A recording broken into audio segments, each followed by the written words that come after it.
Um, so last week, a little bit both before and after class, when we were talking about Jupyter Notebooks, we talked about how they lended themselves to sort of combining and expanding upon data.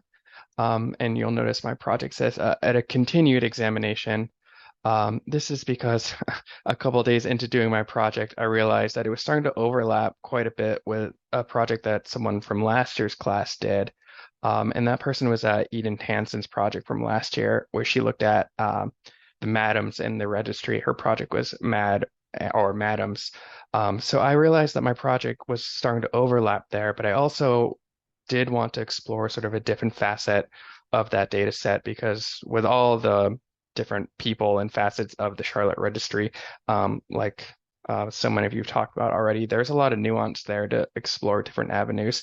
So I decided to sort of build off of that project and take it in a new direction, and focusing a little bit more on visual map data to explore those neighborhoods and what the neighborhood layout, based on the census and the Charlotte registry and the business registry, told us a little bit about the socioeconomic status of these women.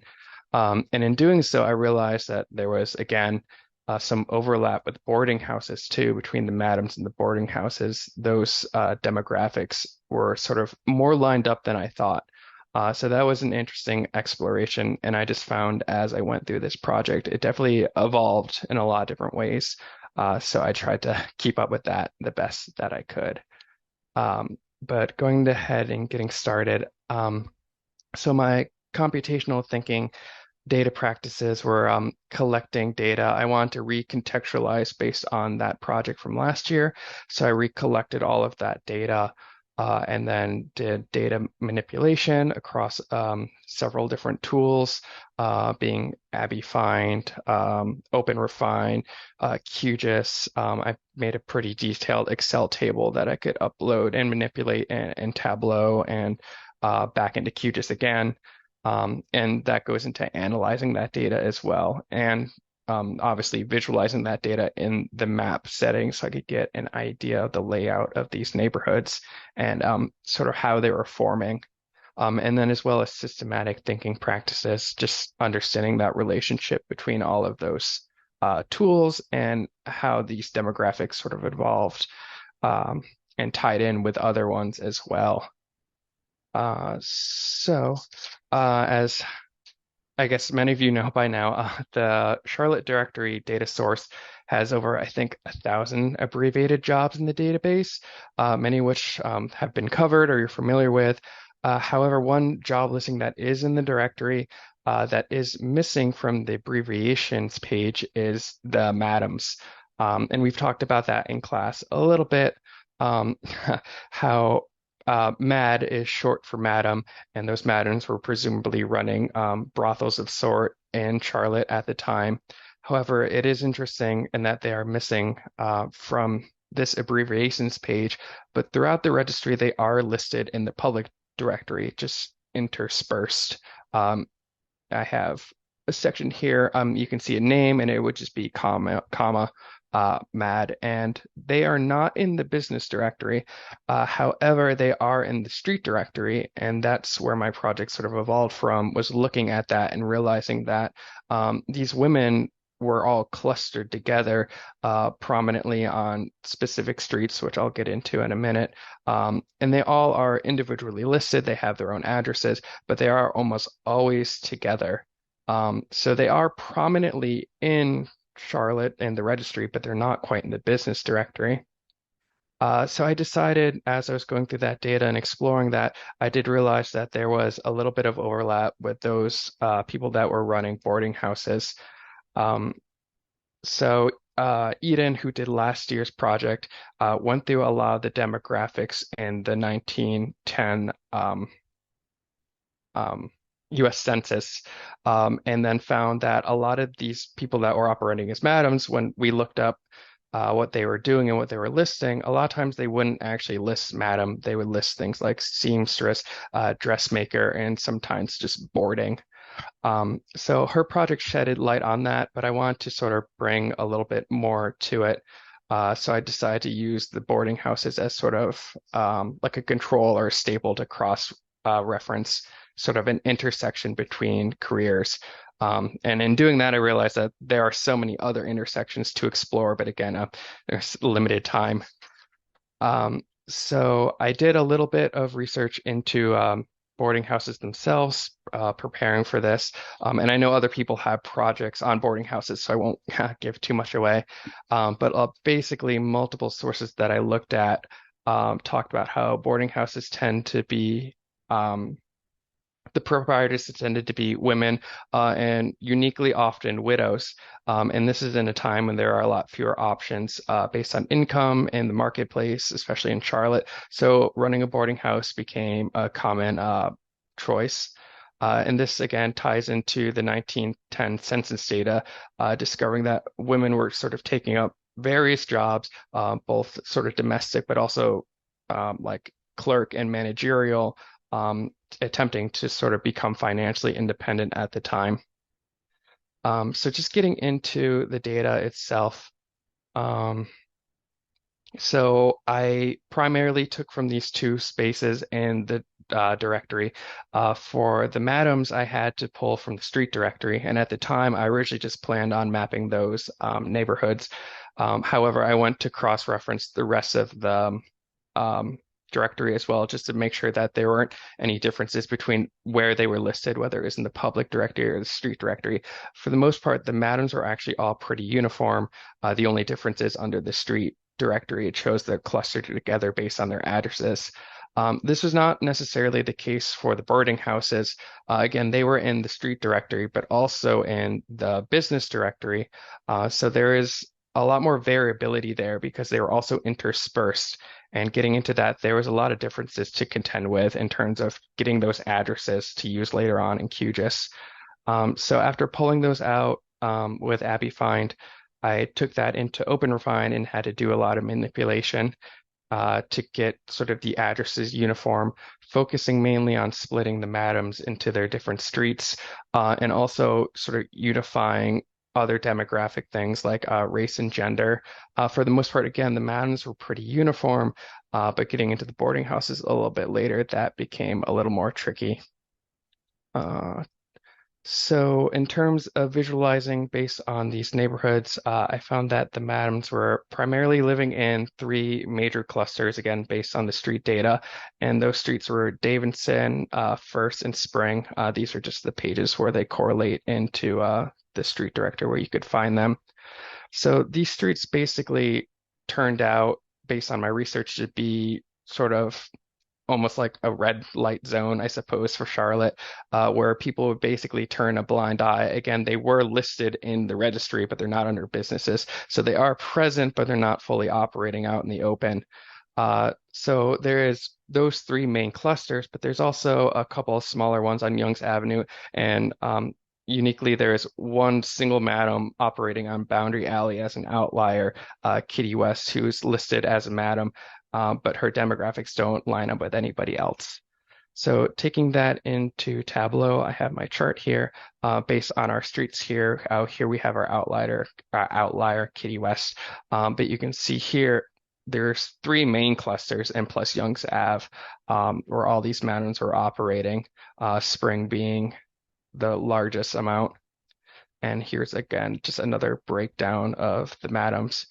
So after I had done that analysis, I decided to sort of bring in boarding houses to see what else that would tell us. So looking at the two boarding houses, again, there was just more on these people than there were for the madams. But if you see in this chart, both of these jobs are primarily dominated by women.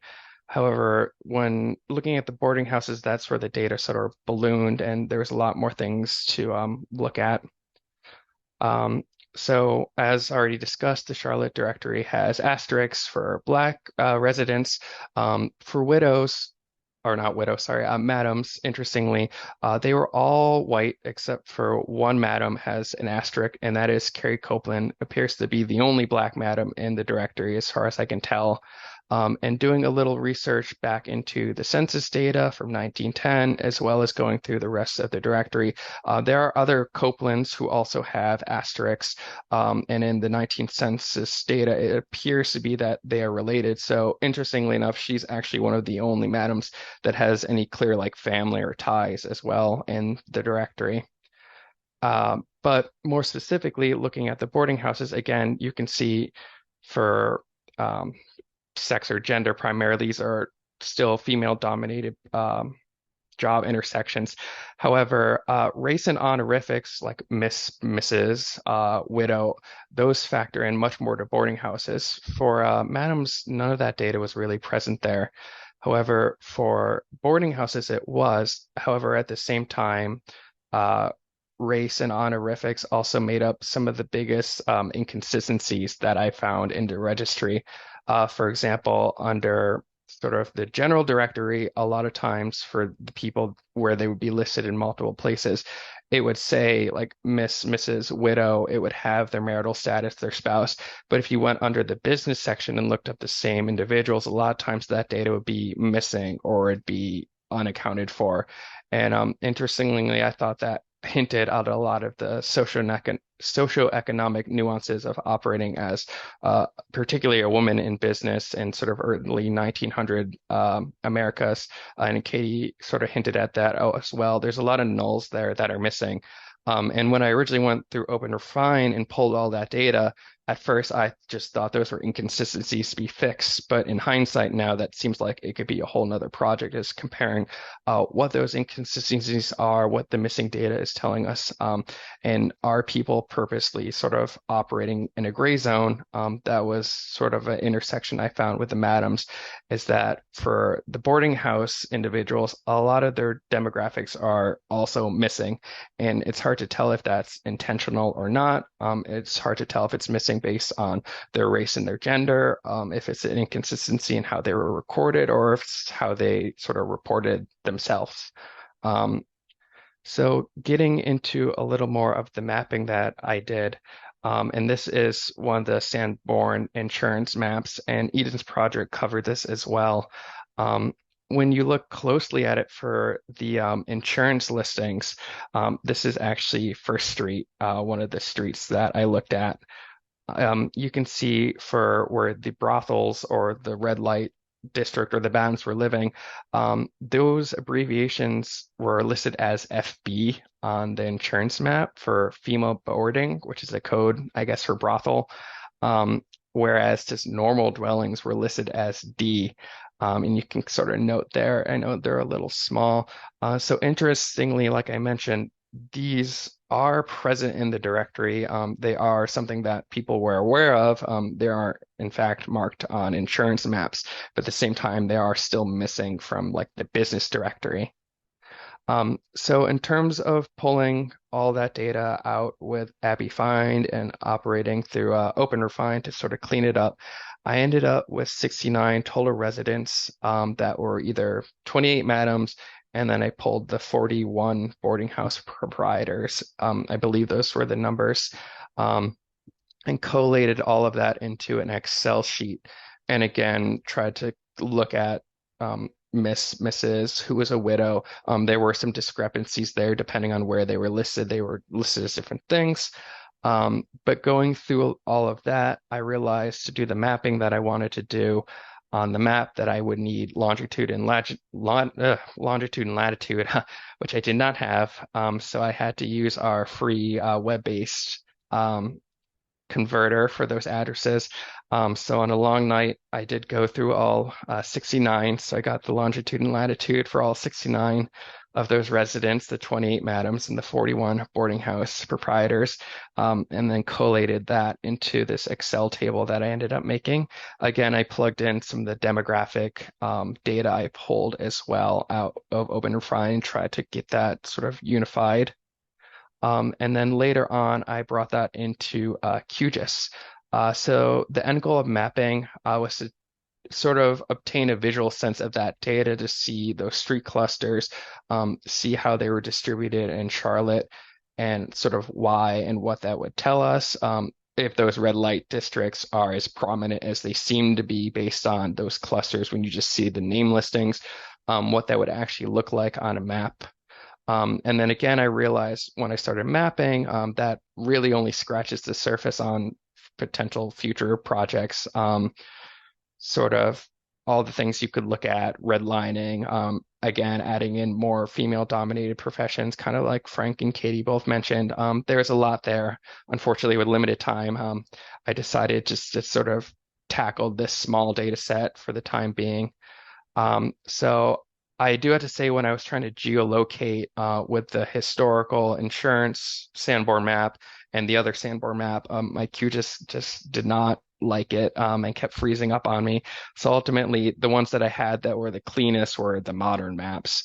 But I don't think the continental US has changed that much. And because I have the longitude and latitude, primarily what I wanted to look at was that distribution across space and just see what that told us anyways. So I went ahead with that. So here are our four clusters with our madams, the three main clusters, and then our one outlier. Again, First Street, Davison Spring are the main three. And then I did some zoomed in mapping. Here you can see First Street is our main cluster, and Carrie Copen again was our only madam that was like listed as black. The rest were all just listed as white, with really no other demographic information, just besides the fact that they were madam. And going off the 19th census data, and again asking Google and doing that historical research, presumably were female. And here is our other cluster, the main one, along this street as well. So what I ended up doing was bringing in the boarding houses to see what that would end up telling me. And interestingly, I did find an intersection. If you, I should have put these next to each other, but here is our madam clusters and two of our locations. When I did map the boarding houses, they do overlap, so they are in the same place. And I'm not sure what that would tell you necessarily. I don't want to infer that every boarding house is secretly run by madams or that they were doing two jobs. That again would be a whole nother avenue for going down a detailed hole of research to find more about those individuals. But on the map, they do overlap in a couple places. So they were physically in the same place, may or may not be the same building. So I found that to be very interesting, that there is an intersection there between who were doing these jobs and sort of where they were located at. Now these clusters for the mounds were located also in historically black neighborhoods, sort of outside the main center of Charlotte here.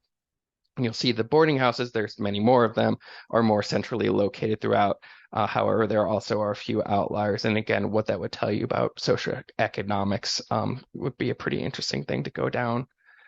So these red light districts, again, are made up of those clusters. And here is sort of a zoomed out view of that map. You can see, again, the outliners and primarily clustered in the middle there.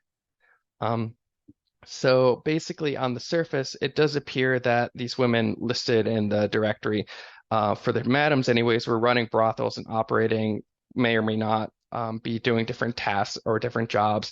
And they are sort of advertising their business in the directory like the other professions. However, they're not in the business directory. They're not listed like a clerk or a stenographer. So that does appear to tell a more complex story. With these women operating in sort of a gray zone. They are existing because they are on the insurance maps, so they are known about, but they're not fully able to sort of exist as a prominent business in a sense. So I think that does tell an interesting story about women at the time and financial stability and whether or not they're able to fully disclose the nuances of their identity. And I did find that that did overlap, again, with the boarding house proprietors, who were also mostly women. And may or may not have excluded their gender from the business directory, or just no one bothered to mark it down, or they were listed under their husbands. However, a lot of them appeared to actually be widows based on the data. So where and how that data gets recorded, again, whether that's a silence or it's intentional, is sort of interesting to look at. So I think there is some nuance there that could definitely be sort of future exploratory avenues for research. Again, doing more visualization, also sort of combining other demographics like what Frank covered, I think would be interesting as well. And again, that extends to different races as well. You can see sort of the black silences, not as prominently here with the madams, but definitely in the boarding houses. And that's just why I thought this research was important to give voices and recognition to those people that are overlooked for whatever reason. And then just finishing up on an interesting note, I did look through other Charlotte directories just to see how things did change from 1912, I think 1914. For the madams in particular, the red light districts, those clusters stay the same. But interestingly, some of the women did change, the names change. So whether or not, again, those were establishment and maybe those people didn't want to stay in that job, or this might not be a profession that you'd want to stay in, there did seem to be some very quick overturning there. But interestingly, by 1918, that directory, and I don't know if this is just times changing or indicative of that, but when I looked up Madam, the 1918 directory, the only Madam there is Madam Cecil, who is a palmist and a clairvoyant, is the only one in 1918, and I don't really know what that would say about times changing, but at that point, there are no Madams listed besides the clairvoyant one. So I think that is mainly everything.